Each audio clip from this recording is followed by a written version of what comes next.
guess we'll have what's called a late arriving crowd, so it's okay. You're from New Orleans, so you're kind of used to people just coming whenever and doing whatever.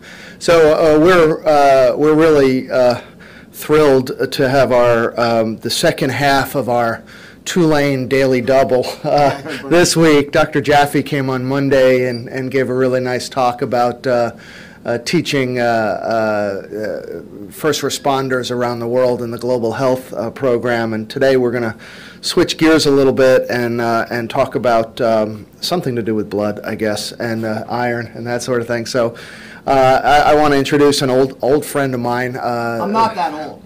No, but we're both kind of old. But Mark is actually, he's the Peterman Prosser Professor of Medicine, I guess, at Tulane University College of Medicine. He's a Senior Associate Dean as well there. He's a hematologist. He's a native of Philadelphia.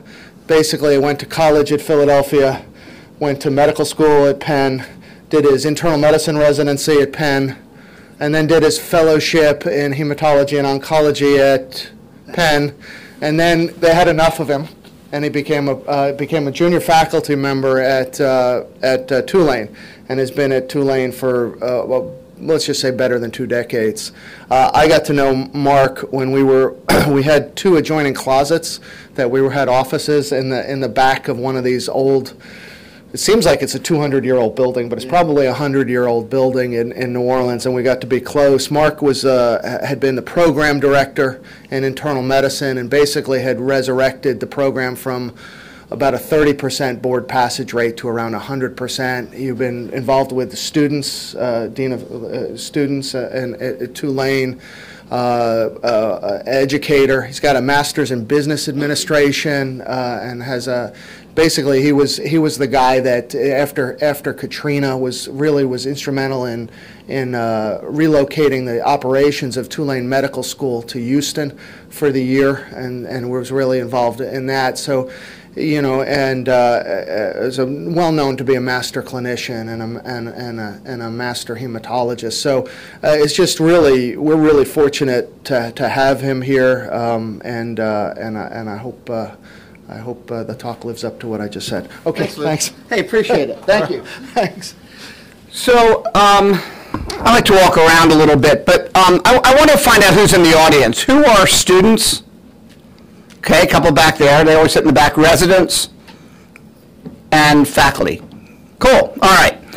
So I don't like to talk at people. So this is going to be participatory, and I'll tell you when it's participatory. And what I like to use is something I call analog audience response. So I want to make sure this morning, since it's early, that your analog audience response systems are working. So hold up your hand.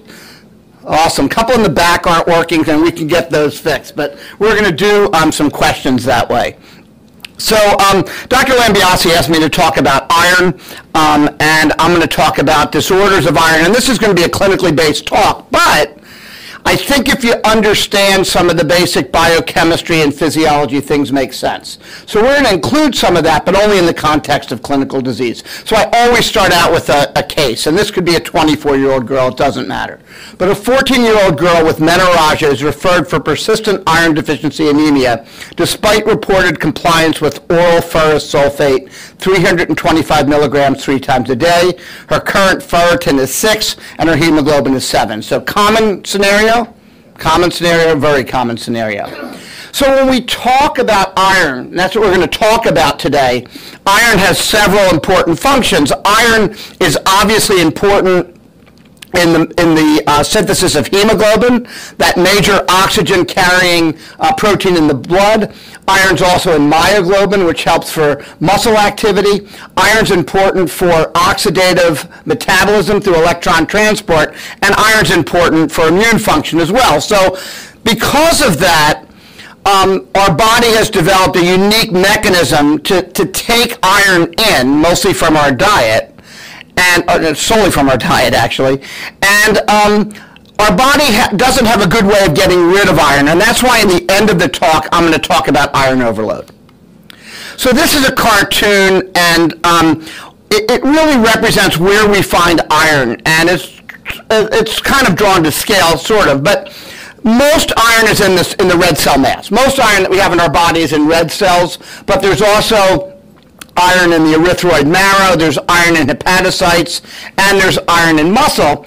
And we're going to talk in a little bit more detail about iron absorption, because if you understand that, you're going to understand some of the clinical implications of what I'm going to talk to you about today. So where do we get iron? Well, most of the iron in our diet we get from meat, right? And iron derived from heme sources, that being meat, is readily absorbed and utilized. There's also iron in non-heme vegetable type products, and I've listed some of those for you. But iron in vegetables is not as well absorbed because it's chelated to phytates and oxalates. And I've listed the relative amounts of iron in milligrams per cup in various foodstuffs. And we associate green leafy vegetables. By the way, in hematology, green leafy vegetables and Ashkenazi Jews are always the right answer. So for those students about to take hematology tests or in-service, those are always right. But what I want to draw your attention to is that spinach has some iron, but it's not more than anything than some of these other products. And that's something I call the Popeye paradox. So in 1870, Dr. von Wolf in Austria, I think, published a work claiming spinach had 10 times the iron of other vegetables. He essentially misplaced a decimal point. So for years, people assumed iron had a lot of spinach. In 1929, Popeye appeared in the comic series Thimble. He was spun off 4 years later. And then 4 years after that, the corrected iron content was published, almost 70 years after that initial mistake. But Popeye is still associated with iron and spinach. And again, as we said, most iron in vegetables isn't absorbed very well. So yes, spinach is iron, but so does kale, and so do lots of green leafy vegetables, but they're not great sources of dietary iron. The average total body content, who cares? Most iron, as I told you, is in hemoglobin. An ml of red cells contains about 1 milligram of iron, and we lose about 1 milligram or 2 of iron a day just from GI losses, just from turnover in our GI tract. So we need to take in 1 to 2 milligrams of iron daily just to have balance. We eat about 15 to 25 milligrams, and we absorbed about 5 to 10%. And because of this, iron deficiency worldwide is a huge problem, especially in gravid women, because the fetus can selectively absorb iron, and especially in lactating women, because similarly there's lactoferrins in breast milk that selectively chelate iron to deliver to a developing human. I want to pay a little bit of attention to this slide. I know it's a little bit busy, but up here, this is the apical border, and this is meant to be an enterocyte in the small bowel. And iron's mostly absorbed in the first part, mostly in the duodenum. And iron is first converted from a trivalent to a divalent form. It comes into this dimetallic transporter, and this is a molecule I want you to know about. This is or a protein I want you to know about. Ferroportin is the gate, that open-shut gate that allows iron to be absorbed, and this part here, this basilar surface, is the bloodstream. So iron is brought into this part, and ferroportin really allows iron to be absorbed. Iron is then converted from divalent to trivalent, and then iron can either be bound to transferrin to be delivered to tissues, or it can be stored in ferritin. And we're going to talk about that a little bit, but I want to draw some attention to ferroportin because we're going to come back to that. So here's this analog audience response. Okay, here's the first one. So which of the following is a major regulator of iron balance? And you're going to raise your hand when you think that's the right answer. Who says ferroportin? Who says HFE? Who says transferrin receptor 2? Who says ferritin? Who says hepcidin? All right, we got some good stuff, and some of you guys, your system isn't working, all right? So get that analog working, and it's going to be important. But it really is hepcidin. And we're going to talk about hepcidin because hepcidin is critical. If you understand what hepcidin does, you really understand all that's important about iron. Hepcidin is a small protein, and it's a major regulator of iron absorption from the gut. In fact, in the 90s, we discovered the protein HFE. We're going to come back to HFE, which is the protein that's mutated most commonly in hereditary hemochromatosis, iron overload. And for a decade or so, we looked to see where HFE worked in the gut, only to not be able to find out where it worked in the gut because it doesn't.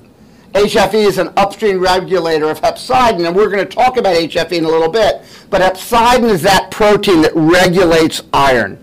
And what hepcidin does is hepcidin causes internalization and proteolysis of that membrane pore ferroportin.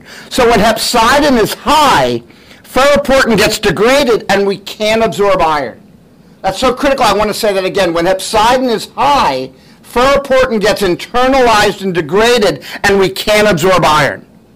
Well, it turns out, as you know, our red cells turn over about once every 120 days, and red cells contain iron. So it's critical that when red cells turn over, that the body has a mechanism to reabsorb the iron, right? Because I've already told you we don't absorb much of our oral iron, and it's a pretty precarious balance. Well, it turns out that the monocyte macrophage system also has ferroportin. So if hepcidin levels are high, the ferroportin in the macrophage is also internalized and degraded, and the macrophages don't release iron. So hepcidin high, we don't absorb iron, and we don't release iron from macrophages. Really important. Okay. And this is just another cartoon because this is important. When hepcidin is low, ferroportin's in place, and we absorb iron. When hepcidin is high, ferroportin gets degraded, and we don't absorb iron. It turns out that there are 4 regulators of hepcidin, and some of the molecular biology has been better worked out for some of these systems than others. So there's an iron regulator, and it makes sense that if the body has enough iron, i.e. transferrin is saturated, you don't need to absorb more iron, so hepcidin levels would go what direction? Who says high? Body's iron replete. Who says low? Okay, so if the body has enough iron, you don't want to absorb more iron, so hepcidin levels would be high. There's an erythroid regulator, so if we're anemic, we need to bring in more iron to make red cells, so hepcidin levels are going to be low, so that we absorb iron. There's an inflammatory regulator, and this is a critical regulator. Inflammatory states cause an increase in interleukin 6 and other things, but interleukin 6, it turns out, is really important. And interleukin 6 leads to increased hepcidin levels. In fact, when you look at the word hepcidin, you see the word hep, meaning liver, because hepcidin's made in the liver, and the sidin is because hepcidin was first investigated as a potential naturally occurring antimicrobial species, antimicrobial protein. And what we did is we gave mice an infection and then collected urine and found hepcidin, right? But it turns out the hepcidin isn't really antibacterial, but what it is it's increased in response to inflammation. And finally, there's a hypoxia regulator. So if you're hypoxic, you need to make more red cells, means you need to absorb more iron, so hepcidin goes down. Right? All makes sense. Hepcidin is really that critical regulator. And this is a complicated slide, parts of which I'm going to come back to. But I just want to point out early on that this is the hepcidin gene. In mice, it's called HAMP. Forget about that. But there's all these regulators. There's these upstream elements that cause a cell in the liver to make hepcidin. And HFE we're going to come back to. And I told you that's upstream. We're going to come back to that. So not only is iron absorption regulated through hepcidin, but in fact the body has a very elegant system to regulate production of either transferrin, which you'd need to deliver iron if iron were low, or ferritin, which is a storage form of iron. So ferritin contains about 6,000 molecules of iron, and transferrin contains 2. So what happens is, this is the gene for ferritin. Let's stick with ferritin. And this is a gene for transferrin. So if iron is low, right? If iron's low, the cells are iron deficient, we're going to not want to make much ferritin. Right? We don't want to store it, we want to deliver it. So what happens is, when iron's low, The gene for ferritin has a 5' iron regulatory element that these iron response proteins bind to, and that inhibits translation of ferritin. So if iron's low, you get IRPs binding to this element, and it blocks translation and transcription of ferritin. Similarly, if iron's low, these IRPs bind to the 3' end of the message for transferrin, and that stabilizes the message. So to go through again, if iron's low, you don't want to make ferritin, and in fact translation and transcription are inhibited. If iron's low, you want to make more transferrin, and this stabilizes the message. The exact opposite happens if iron is replete, because what happens is these IRPs don't bind, so if iron's replete, you make ferritin, and you don't have this mRNA stabilization, so you make less transferrin. So really elegant. And when I was a medical student, iron was kind of boring, and hopefully I'm trying to convince you that iron has become really elegant as we've learned and understood much more about iron. Well, as I promised you, this is going to be a clinical talk, but I need to get some of that basic science so we can talk clinically. Let's get back to the case.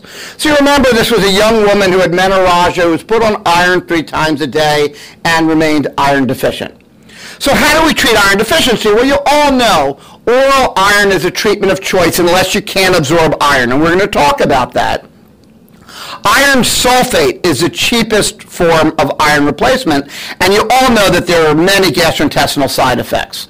You can increase absorption with vitamin C. We tell people to take it on an empty stomach, and you want to avoid other things like tea and other drugs that can inhibit iron absorption. But let's think a little bit about hepcidin. If I put people on a high dose of iron, and I'm going to tell you 325 milligrams 3 times a day, the standard, the old standard, and hopefully after this talk you'll realize why it's a very old standard. What do you think hepcidin levels are going to do? They're going to go up. So what's iron absorption going to do? It's going to go down. So if we're putting people on 325 milligrams of oral iron 3 times a day, most people can't take that. But if they do, they're actually inhibiting absorption, and it's not working. And we saw that forever. We blame people, they didn't take it, blah, blah, blah. It's counterintuitive, and it turns out the best way to replace oral iron is based on hepcidin kinetics, is probably a pill every other day. And what's amazing is I have a lot of patients who are put on iron 325 3 times a day, and they don't absorb it, they don't take it. Every other day, people can tolerate that, and it turns out you absorb the oral iron better. And I've seen the marked reticulocytosis in patients who hadn't seen such reticulocytosis in years. And this was based on a pharmacokinetic study that appeared in Blood in 2015, and I just offer that to you. 325 3 times a day does not make sense and doesn't work, right? And if you understand hepcidin, it just makes sense, and your patients now love you because they're not getting constipated and nauseated from a pill that's not working. It's actually inhibiting its absorption. Okay? Really important point. A 22-year-old woman with Crohn's colitis, I'm doing this for Dr. Lambiasi, presents with severe iron deficiency anemia. Her hemoglobin is 6.8. She's got a low MCV, and her iron studies reveal a ferritin of 2. She reports intolerance to oral iron. So let's think about Crohn's colitis a little bit. So what do you think hepcidin levels are in Crohn's colitis? Remember the 4 pathways. They are sky high. So are these people likely to absorb oral iron? No. Or is oral iron likely to make their symptom complex better or worse? Worse. And they lose iron because they have some GI bleeding. So for most patients with inflammatory bowel disease, oral iron doesn't make a lot of sense. A, they're not going to absorb it. B, it's going to make their symptoms worse, right? And C, they're losing more iron than they're probably able to absorb anyway. So our alternative is to give parenteral iron, and I'm going to talk about that. There are lots of complicated formulas for calculating iron deficit. But let me tell you, like 2.21 times desired hemoglobin, lean body weight, plus 0.26, you can forget about that because the units cancel out. And I figured this out maybe about 20 years ago. The units cancel out, so a great approximation that makes no sense from a unit perspective, but a great approximation is weight in pounds times delta hemoglobin. So if somebody's hemoglobin's 8 and you want to get them up to 12 and they weigh 150 pounds, you need to give them 600 milligrams. Real simple. And then what I do is I add 600 milligrams for women and 1,000 for men if their ferritins are low, just to cover storage iron. Real simple. Weight in pounds times delta hemoglobin. And the units cancel out, and that gets you don't need to know that top equation at all. So for the residents, when you're giving parenteral iron, if you're doing it, think about it. And if you have inflammatory bowel disease patients, most of them are outpatients, but those folks are going to benefit from intravenous, not oral iron. And now we have 5 different parenteral iron preparations. The old days, back when Dr. Lambiase and I were walking the wards, we had iron dextran. And the problem with iron dextran is it has about a 1% risk of anaphylaxis, and it doesn't have great bioavailability, as it turns out. So we have 4 newer preparations of intravenous iron that don't have the increased risk of anaphylaxis and have much better bioavailability. In disclosure, I didn't say in the beginning, I don't have any disclosures. I don't work for any companies. But iron gluconate and iron sucrose are not FDA approved for iron deficiency. They're FDA approved in renal disease in hemodialysis patients. Furimoxetol just this week got FDA approval for iron deficiency, and ferric carboxymaltose has been approved for iron deficiency. So you ask me as a hematologist, which one do I use? I use the one that the insurance company is going to approve. That's the one I use. If I have a choice, I like furimoxetol only because I can give it faster. I can give it over 15 minutes. So, but ferric carboxymaltose is nice. You can give it as a single injection, but practically whatever the insurance company will pay for. And what you have to show appropriately is that somebody can absorb oral iron. That's when we talk about parenteral iron. Now, I told you all of these were initially approved in dialysis, right? And you guys have seen dialysis patients, and they're on intravenous iron. And it turns out that dialysis is a potent inducer of interleukin-6. So what do you think the hepcidin levels are in dialysis patients? Through the roof, so they don't absorb oral iron. And that's why we didn't understand hepcidin, but we knew they didn't absorb oral iron. And that's why. So these patients get parenteral iron. And again, I give my inflammatory bowel patients referred to me by the gastroenterologist. I have a number of them on parenteral iron, and it just makes them feel better. Case 3. An 18-year-old woman with no past medical history presents with iron deficiency. She has heavy menses.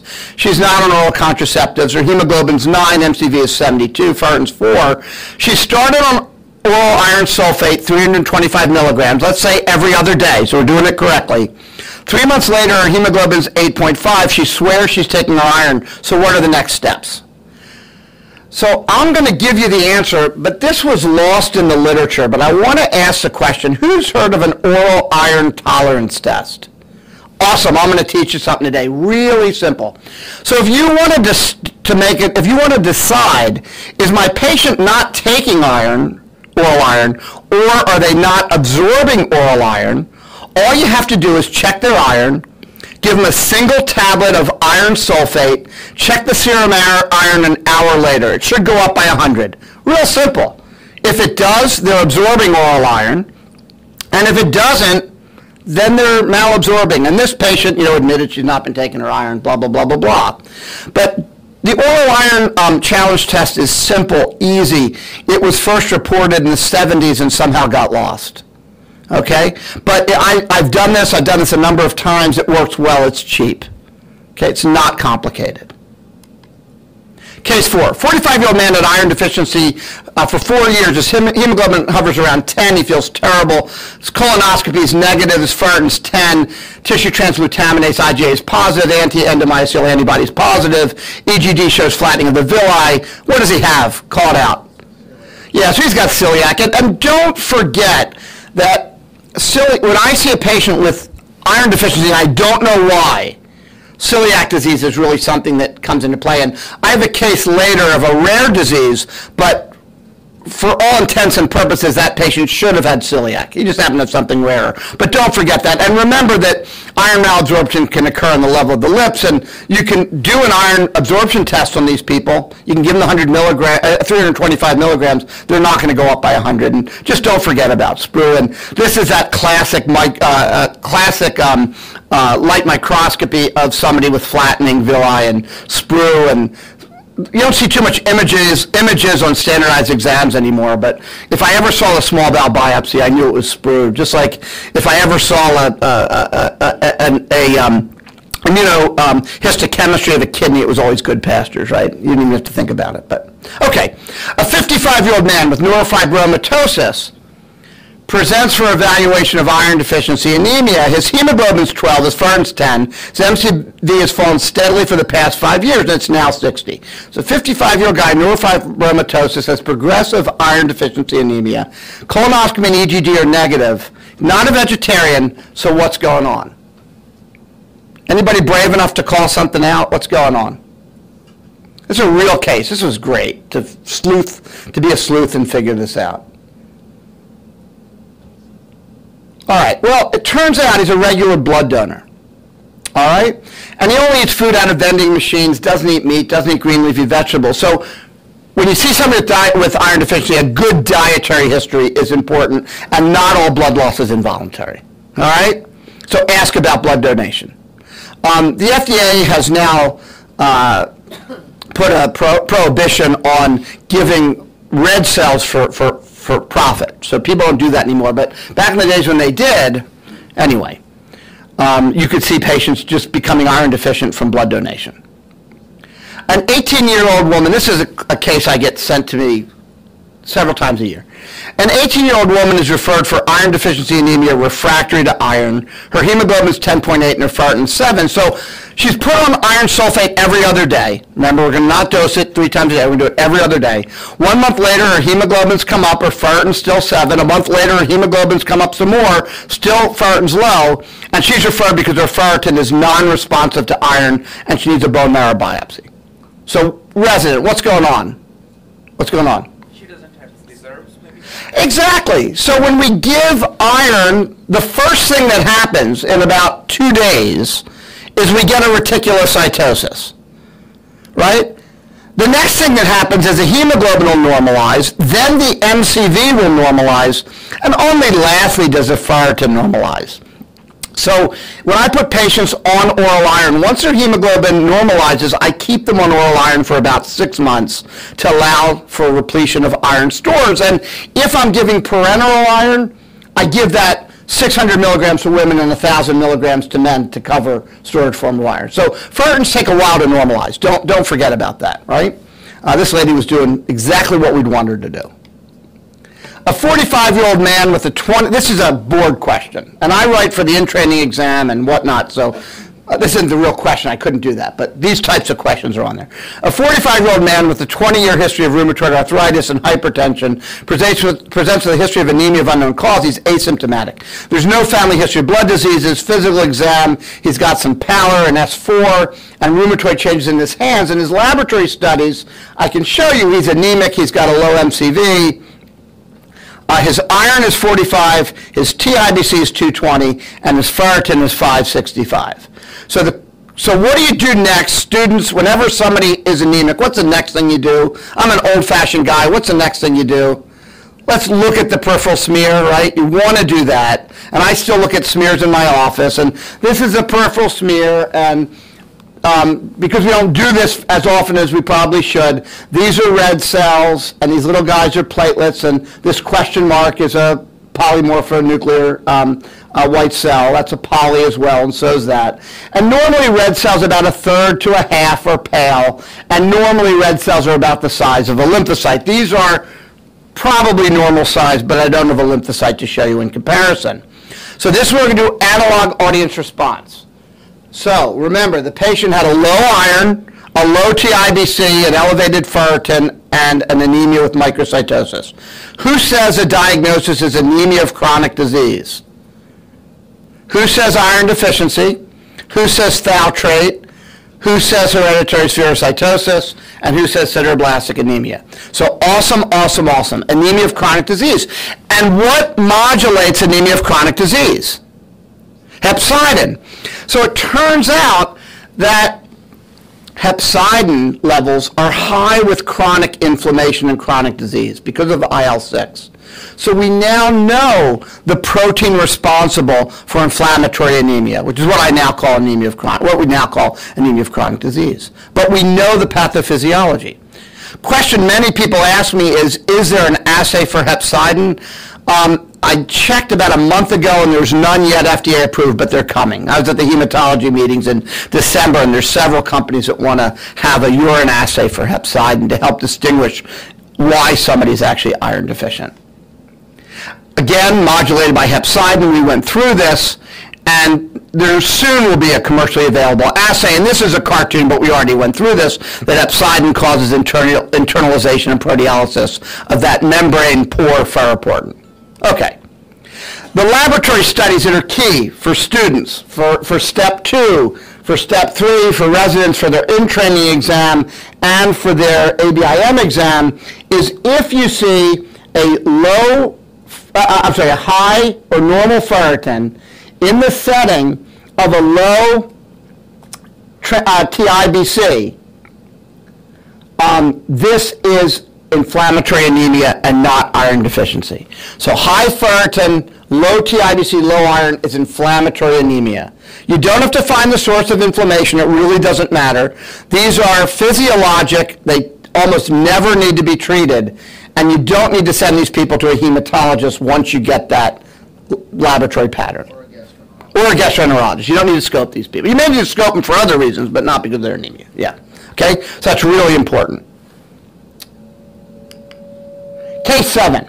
This is the one case I told you about in the beginning. This is an obscure disease, so I don't expect anyone to know the disease. That's fine.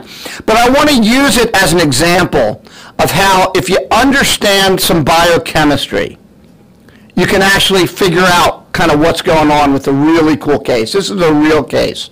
This was a 52-year-old pathologist who would walk around the halls of Tulane looking like death warmed over. And I said, look, it's none of my business, but you're pretty pale. And he said, oh, yeah. He said, I've been anemic for the past 20 years. And I said, really? If you don't mind me asking why? No one knows. What do you mean no one knows? He said, well, I'm iron deficient, and a couple times they put me on IV iron and my red cells came up. And I said, well, you got to come in and see me. You know, I thought maybe the guy had myelodysplasia. Who knows? You got to come in and see me. And he wouldn't. So one day he calls me from his office that he almost passed out walking from the parking lot to his office, and he had a hemoglobin of 3. And I said, we got to admit you to the hospital. I don't want to be, you got to, because you're going to drive home and kill somebody, right? And he's reading out slides and falling asleep. He said, well, just give me iron. I said, no, I'll give you iron, but with some red cells, right? That's why I'm going to give you your iron. He doesn't donate blood, eats a normal diet, denies diarrhea, and I said, this is sprue until proven otherwise, right? And it's got to be sprue, right? I mean, what else is it? Well, his colonoscopy was negative, his serologies were negative, oral iron didn't work, and forget the most likely diagnosis, but the most likely is sprue, but he didn't have it. So I want to now use this case to talk a little bit about how hepcidin is transcribed and translated, okay? So what happens is, hepcidin's down here on the slide, and this is part of that complicated slide I showed you. And the elements on the hepatocyte surface, the membrane, that signal the cell, the hepatocyte, to make hepcidin include HFE, that we're going to come back to in a minute when we talk about iron overload, transferrin receptors, hemojuvelin, bone morphogenic protein, and there's this little molecule called matriptase 2, also called TMPRSS6, that I drew as a scissors. Because when all these things are in play, then what happens is hepcidin is produced. And matriptase 2 or TMPRSS6 can decrease hepcidin production by clipping off this molecule hemojuvelin so that you don't get signaling to make hepcidin. So the patient I told you about, who's refractory to oral iron, what are his hepcidin levels? They're through the roof, right? And it turns out this patient had a mutation in this TMPRSS6 molecule. So what he was unable to do is he was unable to clip off hemojuvelin to turn off hepcidin production. And that's his mutation. I don't expect you to remember that. Hematologists need to know about that because it's called iron refractory iron deficiency anemia. But if you understand something about iron metabolism and biochemistry, that diagnosis, especially if you think about it as a hematologist, makes some sense. And if you're not a hematologist, you now understand why this patient would be unable to absorb iron. So what did I do for him? I said, you need regular intravenous iron. And he was extraordinarily poorly compliant with that. And then left to another institution. And I don't really know what he's doing. But I know if he's not getting iron, he's going to go down to a hemoglobin of 3 or lower and die. So, I mean, I don't know. But that's TMPRSS6. And there were some other things that you see with TMPRSS6 mutations that aren't important for this group. I'm going to skip that. So now we're going to talk a little bit about iron overload. So a 78-year-old man presents with unexplained elevation in his transaminases. His uncle and father both died of alcoholic hepatitis. He has developed glucose intolerance. His iron studies are significant for a ferritin of 775, and his iron sats 55%. So students in the room, what am I worried about here? What am I worried about? I'm worried about hereditary hemochromatosis or an iron overload. And, you know, I put his uncle and father died of alcoholic hepatitis. I see a faculty member at Tulane whose father was also on the faculty, held a high position. I'm going to leave it at that. And his father died of alcoholic hepatitis. Well, his father might have had alcoholic hepatitis, but his son has hemochromatosis, and I suspect the father did too. And alcohol doesn't make that better. But his father probably had undiagnosed hemochromatosis, if I had to guess. What are hepcidin levels high or low in hemochromatosis? You're absorbing a lot of iron, so hepcidin levels are always low. Okay, they're low, and that's why you absorb iron like gangbusters. Hereditary hemochromatosis was first described in the mid-19th century. There's bronzing of skin described, endocrinopathies like diabetes and gonadal dysfunction, as well as arthropathies. The most commonly mutated protein, and we're going to go through a little bit of this, is that HFE molecule. And remember in that slide I showed you, that was on the hepatocellular surface. And that molecule with a complex caused hepcidin production. So if it's mutated, you don't make hepcidin and you absorb iron like crazy. It was first described in 1996. And as I said, for about 10 years, we looked to see where HFE interacted with the gut. But it doesn't. It signals hepcidin, which acts in the gut. And that's kind of an interesting story. So people ask me what skin bronzing looks like. So this is the best picture I could find in the medical literature. So questions. Again, analog audience response. What are hepcidin levels in patients with hereditary? We already asked you this. High, low, awesome. Okay? And that's what they are. So HFE is that molecule on the hepatocellular surface. Remember, it forms this complex with transferrin receptors and hemojuvelin, bone morphogenetic protein. And if that system's intact, hepcidin gets produced. If HFE is mutated, then you don't make hepcidin, and you absorb iron like crazy. I didn't mean to go forward there. Let me go back. It's a class 1 membrane-associated protein that associates with these other molecules, and it's autosomal recessive, but it's the mutation most commonly associated with hereditary hemochromatosis. And this is a more complicated molecule picture that shows the whole thing. But we already talked about that. That complex promotes hepcidin production. I'm going to skip that. So it turns out there are several potential genotypes you can have with HFE. The most common mutations associated with hereditary iron overload are either the C282Y mutation or the H63D mutation. So firstly, there are patients who, remember, you have 2 copies of each gene, so there are patients who are wild type. And about 30%, up to 30% of those have hemochromatosis. So you say, wait, how can you be wild type and still have hemochromatosis? Well, HFE isn't the only gene that can cause hereditary hemochromatosis. I showed you a bunch of them on the hepatocyte membrane. So only about 70% of people with hereditary hemochromatosis have an abnormality in HFE. Most commonly, they're homozygous for the C282Y mutation. Less commonly, they're homozygous for the H63D mutation. Sometimes they're compound heterozygotes. But if you are heterozygotes for the mutation, you almost never develop hemochromatosis. You're a carrier. And that's why it's autosomal recessive. Now, I said it's rare, but not impossible. So there are some patients who are heterozygotes, but for whatever reason have some other problem where they're not making hepcidin. So the combination of another problem plus an HFE mutation, they can get iron overloaded. So the son of the patient that I talked about is a heterozygote for the C282Y mutation, but not homozygous. So he's probably got another mutation somewhere which is causing decreased hepcidin production. That's why he's getting iron overloaded. Okay?